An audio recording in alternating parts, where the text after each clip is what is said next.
বর্ষাকালে রাস্তাঘাটের যা অবস্থা হয়ে যায়, রাস্তার চামড়া উঠে গিয়ে একবারে দাঁত বেরিয়ে গেছে।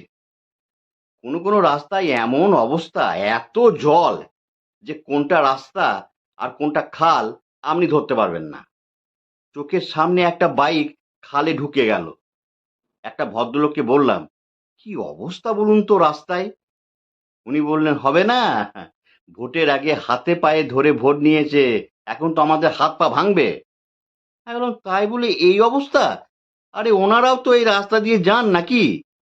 উনি বললেন যে নিজের বাতকর্মের গন্ধ কারো লাগে? আমি বললাম, এই আপনি আবার কি গন্ধ ছড়াচ্ছেন? না না, আরে বাচ্চা বাচ্চা ছেলে মেয়েগুলো তো এই রাস্তা দিয়ে স্কুল কলেজ যায়, এটাই তো মেন রোড, একটা অ্যাক্সিডেন্ট হয়ে যেতে পারে। উনি বললেন, ধুর মশাই, কি পেয়েছেন কি আমাকে, একটার পর একটা প্রশ্ন করে যাচ্ছেন, তাও আবার এখানে।